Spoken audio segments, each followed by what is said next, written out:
जय श्री कृष्णा। राधे राधे। आज भीमसेन एकादशी के महत्व के बारे में जानेंगे कि भीमसेन एकादशी निर्जला एकादशी व्रत के नाम से भी जाना जाता है और 18 जून 2024 मंगलवार को व्रत का पारण 19 जून बुधवार प्रातः सूर्योदय से सुबह 6 बजे तक होनी है।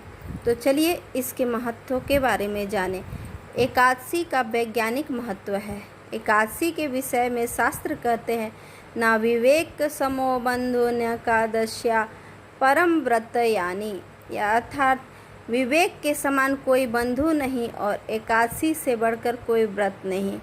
ऐसा वेद पुराण ने महत्व दिया है और बताया गया है कि एकादशी का व्रत 5 ज्ञान इंद्रियों, 5 कर्म इंद्रियों और 1 मन, इन 11 को जो साध ले वो प्राणी एकादशी के समान पवित्र और दिव्य हो जाता है। शास्त्रों के अनुसार शरीर रथ है और बुद्धि उस पर सारथी है। हमारे शरीर में कुल 11 इंद्रियां और मन एकादशी यानी 11वीं इंद्री के नाम से भी जानते हैं। एकादशी के दिन चंद्रमा आकाश में 11वें अक्ष पर होता है और इस समय मन की दशा बहुत चंचल होती है। इसीलिए एकादशी का व्रत करके मन को वश में किया जाता है। चंचल मन को एकाग्र करने के लिए एकादशी व्रत बहुत उपयोगी होता है। एकादशी व्रत का वैज्ञानिक आधार भी है, तो इसे जानने के लिए आगे बढ़ते हुए हमारे शरीर में 75% जल है।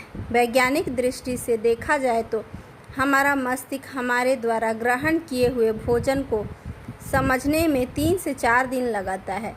अमावस्या और पूर्णिमा के दिन वायुमंडल में दबाव पृथ्वी की चारों ओर सबसे ज़्यादा होने के कारण इन दोनों की तिथियों में हमारे मन और मस्तिष्क पर बहुत बुरा प्रभाव पड़ता है, जिनके कारण हमारा शरीर हमेशा ऐसे में एकादशी दिन व्रत करने से इसका सकारात्मक प्रभाव अमावस्या और पूर्णिमा तिथियों तक मिलता है, जिसमें मन चंचल नहीं रहता, डिप्रेशन और तनाव की समस्या नहीं होती, एकाग्रता बढ़ती है। चूँकि एकादशी के दिन अमावस्या और पूर्णिमा तिथियों की तुलना में वायुमंडलीय दबाव सबसे कम होता है, इसीलिए एकादशी के दिन व्रत करने से शरीर बहुत आसानी और बिना किसी तकलीफ के शुद्ध होता है, जिससे हमारा मन और शरीर स्वस्थ बना रहता है।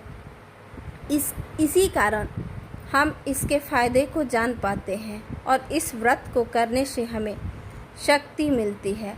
तो एकादशी को वर्जित है चावल। विज्ञान की नज़र से चावल में जल तत्व की मात्रा अधिक होती है, क्योंकि चावल की खेती पूरी पानी में होती है, इसीलिए इसमें जल का प्रभाव अधिक होता है और जल चंद्रमा का प्रभाव बहुत है।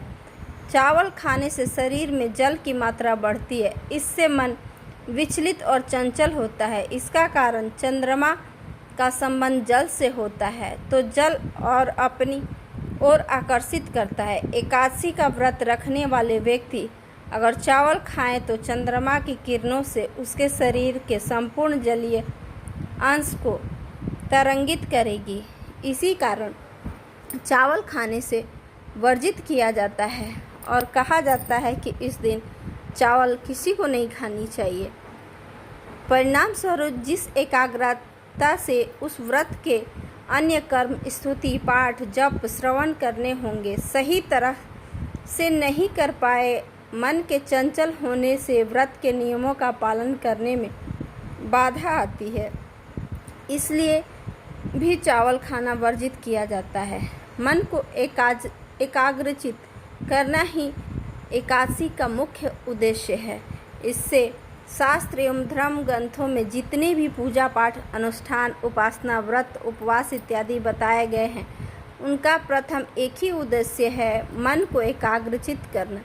क्योंकि जब तक एकाग्रचित नहीं होगा मन, तब तक आपके संकल्प दृढ़ नहीं होंगे और जब तक संकल्प दृढ़ नहीं होंगे तब तक आपको सिद्धियां प्राप्त नहीं होगी, क्योंकि एक सधा हुआ दृढ़ संकल्पित मन ही सिद्धियों को प्राप्त करने योग्य होता है और आगे सदैव बढ़ता रहता है। इसलिए हमें एकादशी व्रत जरूर से करना चाहिए। इसकी उपलब्धियाँ हमें सब कुछ दिला सकती है। एकादशी का व्रत मन को साधने के लिए सबसे उत्तम उपाय बताया गया है। यदि व्यक्ति एकादशी व्रत को पूरे यम नियम संयम से करे तो निश्चित ही वह व्यक्ति अपने मन को साध्य कर अर्थात अपने वश में करके बड़ी उपलब्धियां हासिल कर सकता है। अर्थात ये लौकिक और परलौकिक सभी उपलब्धियों को हासिल करने में सक्षम है। राधे राधे।